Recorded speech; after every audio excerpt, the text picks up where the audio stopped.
Welcome back to Turning Hard Times into Good Times. I'm your host, Jay Taylor, and I'm really pleased to have with me once again Alasdair Macleod. He's here today to discuss prospects for gold making its way back into the global monetary system to replace the existing order that has the dollar as the world's major reserve currency. Welcome, Alasdair. Thanks for joining me again today. Yeah, it's my pleasure, Jay. Always good to hear from you across the pond, as they say. Alasdair, before we begin our discussion, I would like to have my engineer play a very short comment from Secretary of State John Kerry, who was responding to neocon suggestions that the Obama nuclear treaty with Iran be scrapped. And this took place late during the Obama administration. Matt, can you go ahead and play that clip for me now? Are you kidding me? The United States is going to start sanctioning our allies and their banks and their businesses because we walked away from a deal, and we're going to force them to do what we want them to do even though they agreed to the deal we came to? Are you kidding? That is a recipe quickly, my friends, for them to walk away from Ukraine, where they are already very dicey and ready to say, well, we've done our bit. They were ready, in many cases, to say, well, we're the ones paying the price for your sanctions. It was Obama who went out and actually put together a sanctions regime that had an impact. I went to China. We persuaded China, don't buy more oil. We persuaded India and other countries to step back. Can you imagine trying to sanction them after persuading them to put in place sanctions to bring Iran to the negotiating table? And when they have not only come to the table, but they made a deal, we turn around and nix the deal and then tell them you're going to have to obey our rules on the sanctions anyway. That is a recipe very quickly, my friends, business people here, for the American dollar to cease to be the reserve currency of the world, which is already bubbling out there. Wow. It's already bubbling out there, Alasdair, and this was, a couple of years ago now, 2-3 years ago, late in the Obama administration. Do you think that Kerry was simply trying to use the threat of a loss of dollar hegemony as leverage against American military hawks, or do you think his concerns were legitimate? Well, I think his concerns were legitimate, as history has rather borne out.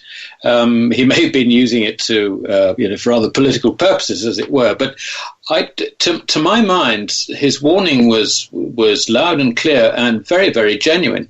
And indeed, you didn't have to be in the higher echelons of government to know that the Chinese, the Russians, the Iranians, and everyone else had got the message from America that if you fall out with America, then you're not going to be able to buy anything because the US dollar is the one currency everybody uses.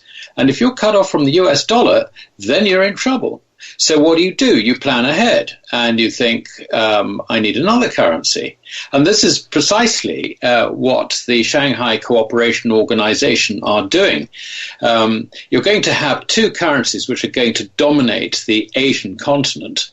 One is obviously the Chinese yuan and the other is the Russian ruble. Now, the question is, how do you make them acceptable and superior to the dollar as a foreign currency of choice for anybody on the Asian continent? And that's really what I addressed in the article, which I wrote a couple of weeks back, on why I think we're going to have, we're going to have, if you like, gold reintroduced as part of the monetary system. That is really unthinkable by Americans, Alasdair, I must say. Whenever I mention that to people that aren't of our persuasion, Austrian free market thinkers, they wonder if I shouldn't be committed to some sort of a psychological examination at the least, that I would offer that. But I think Americans in general just don't really understand what an advantage we've had. It seems to me that the notion of the ability of the United States to create endless amounts of money out of thin air is a topic that few Americans even think about. Yet the ability to do that is hugely advantageous to the United States and to all of us living in America.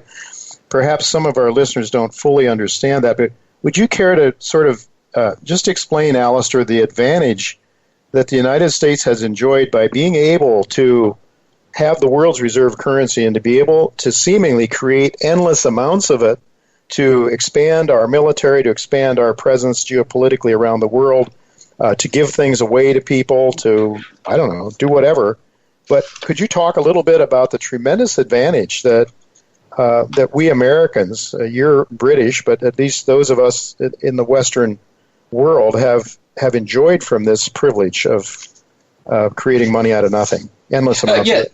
Absolutely. It's really very, very simple. The dollar is the reserve currency for the world. Everything outside America, between different countries, is priced in dollars. I mean, when I say everything, commodities, sort of loans between one country to another, if they're not in one of the two currencies of the two countries, is always in dollars. Everybody's accounting, international accounting, is all done in dollars. We run balance sheets in dollars. If you have an international portfolio or you have, a sovereign wealth fund, you're accounting in dollars. You're buying assets and paying for them in dollars. And when you sell them, you get dollars in return. So there is always this enormous demand for dollars, which is created by the very fact that it is the reserve currency. And what this means is that the America can finance its deficits on the back of that demand. So what you have is, instead of an economy which, when it gets a fiscal deficit and a trade deficit, the currency starts going down to reflect that. No, there is always the demand for dollars, to buy those dollars and to recycle them into dollar-denominated assets. And that basically is a process which has been going on for a long time.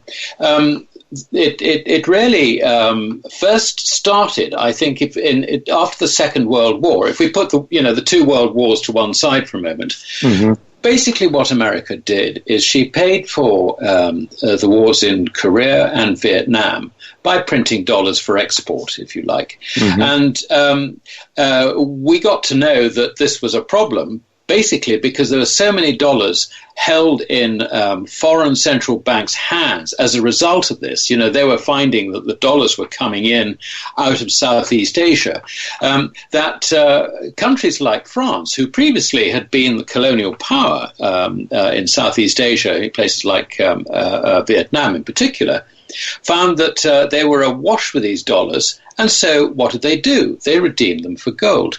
So the first time this happened, that you had the excess quantity of dollars in foreign hands, it created the run on U.S. gold reserves, which ended up with Nixon ending the whole of the Bretton Woods agreement in August 71. Since then, you had the inflationary blow-off through the 1970s and into the early 80s, and then after that, really the game has started again. I mean, the Americans have been producing dollars for export and living on the back of it very happily, thank you. And that has been the whole basis of the dollar valuation, the fact that America has been able to sort of run deficits and get them financed is purely because the dollar is the reserve currency. So that in a nutshell is what happens. Now, the Chinese military strategists, have their own take on this. They see it as a means by which America creates and destroys regimes outside the country. So, it's quite easy for America to feed money into a country and then to withdraw the money from the country when they don't like the regime. And, if you go into the details from the People's Liberation Army strategists, they've got their own take on all this and how it happens.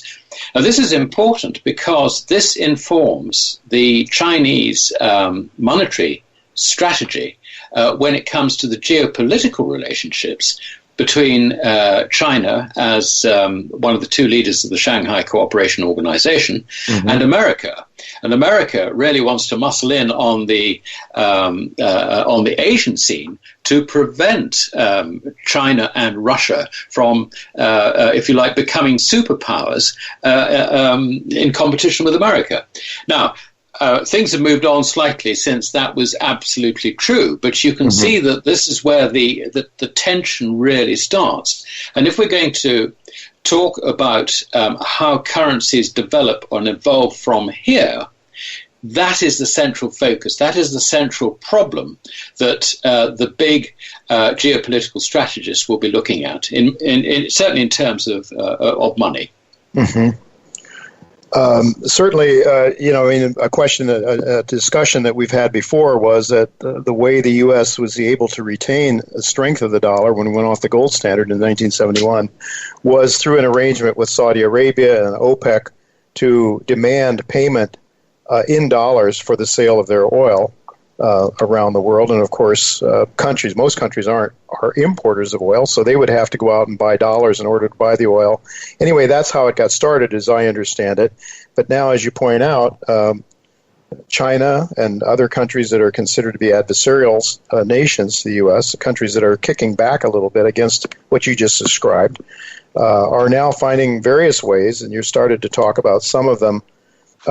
Before we go on to some more of these institutions and policies that have been put in place by China and Russia to protect themselves and to compete against the dollar, maybe you could just comment a little bit on what it might mean for America's standard of living and our own markets if the dollar should cease to be the world's reserve currency. Or let's say, I don't suppose that you expect that to happen quickly, but over a period of time perhaps.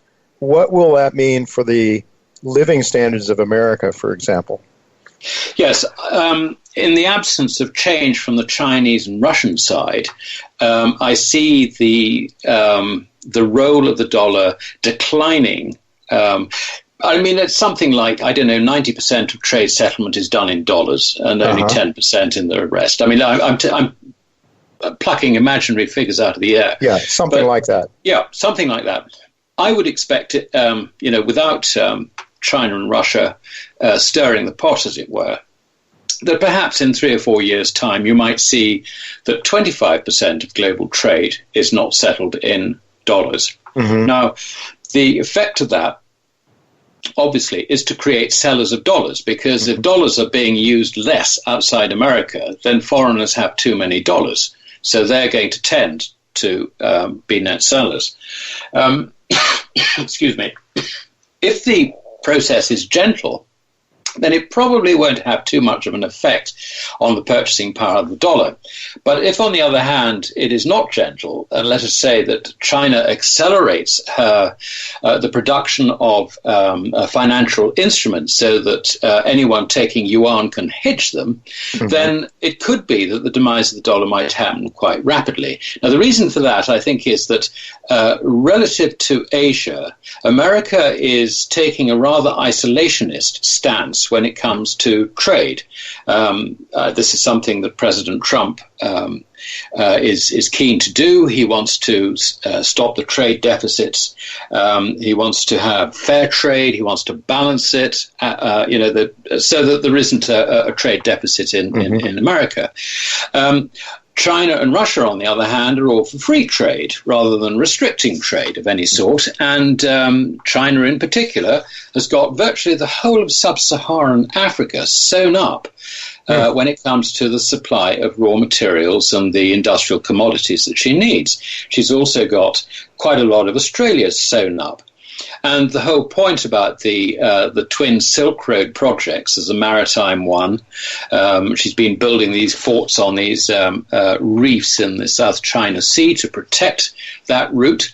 And also there's the overland one. Now, the amount of money that's been spent on these is enormous and is going to facilitate an awful lot of trade. So you can see that the way in which trade is going over the next 5 to 10 years is the amount of non-American trade, and specifically Asian trade, Asian-related trade, is going to be increasing in huge quantities. So this, I think, is going to be a problem for the dollar. And I think what it means is that the reduction in sovereign wealth fund portfolios and all the rest of it, of the dollar content, is likely to lead to a weakening dollar. And that is before we talk about, if the dollar really does weaken after the next credit crisis, which is a whole new topic, then in those circumstances, the Chinese and the Russians will protect their currencies, or I would expect them to protect their currencies. And the only way in which they can do that, and they've signaled that this is actually what they are doing, is by introducing gold to give stability to their currencies. So there will be at least a degree of gold convertibility involved. And I would have thought for that to really work, it would have to be total. So what you have is an interesting situation developing. You have got, when it comes to the next credit crisis, which in my view is probably no more than about 12 months away, probably less, then what you will have is the Fed flooding the domestic U.S. financial markets with money to stop deflation, falling prices, bank crisis, U.S. government funding crisis. To stop all that happening, they will bang interest rates down again, try and flood the economy with money so that nothing actually collapses. This is what they did in 2007-8. It's what they will do again. It's the only thing they know what to do when you do get that crisis. So we then have to ask ourselves, okay, we've already got huge quantities of dollars in the system and in foreign portfolios and in sovereign wealth funds. What's going to happen to the value of the dollar if they start flooding it a second time to rescue the U.S. economy from a domestic credit crisis? I think the answer is quite simple, and that is that the dollar has got a lot of weakness ahead of it, and it is potentially a setup which is hyperinflationary. So if you come back to the yuan and the ruble, and you're Vladimir Putin and Mr. Xi sitting there thinking, well, what do I do in the event of a collapse in the dollar? Then I think the answer is you try and insulate yourself as much as possible. And the only way you can effectively do that in a totally fiat currency system is by linking your currency to gold. Getting outside of that fiat currency system, it's really what Americans, a few are doing, but most, of course, are oblivious to the risks that you're talking about to the dollar. Alistair, with just about 5 or 6 minutes left, I wonder if you could maybe focus a little bit on the Shanghai Oil Exchange and the Shanghai Gold Exchange and talk to our listeners a little bit about how it may be in the best interest of oil-selling countries, perhaps, like Iran, that's considered an adversary of the United States, maybe Turkey, I don't know, the oil producers, why they might not want to, be happy to sell their oil in exchange for yuan, because they can then hedge against with gold, right, on the Shanghai Exchange. Yes, the origin of this is that the Chinese want to use their own currency for buying oil. They import a figure like 8 million barrels a day, and they import oil from Saudi Arabia, from Iran, from even Angola, places like that, and so on and so on. So, and also Russia. Russia is very, very big in this. Russia is quite happy to accept Chinese yuan. Angola already takes Chinese yuan. Other countries like Saudi Arabia and Iran, Iran, in a sense, would rather have dollars because she's got a real crisis. The squeeze on her is huge. But she can't take any dollars for the simple reason that no banks will deal with her. So, it's for her that route is cut off completely. So, in order to accelerate the acceptance of yuan in return for oil, what the Chinese have done is they've introduced an oil futures contract settled in yuan. So what that does is it allows a country like Iran to avoid using the dollar entirely for her oil sales. She sells oil to China. She will sell it forward. And she will have a forward settlement on her yuan, which she can then match into something else. So the question is, what is the something else? Now, there is in Hong Kong and also in Dubai a yuan gold contract. There isn't one yet in Shanghai, but there is definitely marketable contracts in Hong Kong and also Dubai. So what a country like Iran can do on the margin is to hedge some of her yuan directly into gold through the futures exchanges in Hong Kong and Dubai and take delivery. Now, those two exchanges have got together along with a few other countries like Vietnam and Cambodia and and also Singapore, to try and set up an enhanced gold delivery mechanism. And they have, with the agreement of the Chinese government, contracted to take a 2,000-ton vaulting facility on the Chinese mainland. So what you can see is that the whole of Southeast Asia is now concentrated on potentially satisfying the physical gold demand that is likely to come from these oil sales. And it's not going to stop there. I mean, other contracts are going to become very active, I think, over a period of time, all denominated in yuan for copper, for nickel, and all the rest of it. All right. Well, look, we're really basically running out of time. But I believe the first contract to expire on the Shanghai Oil Exchange is in September, something like that. Do you see? Yes, that's right. It's a September. And do you see then possibly potentially a huge demand for physical gold that could wreak havoc on the paper gold markets?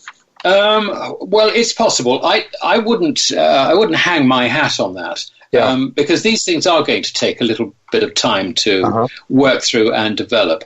But I think we need to watch, for example, will Saudi Arabia accept yuan for oil? And I think she probably will. That's the sort of thing you really want to look out for at this stage. We're going to have to leave it go at that. We are out of time. Thank you so much, Alistair, for being with us. Again, we'll hope to have you back again sometime soon.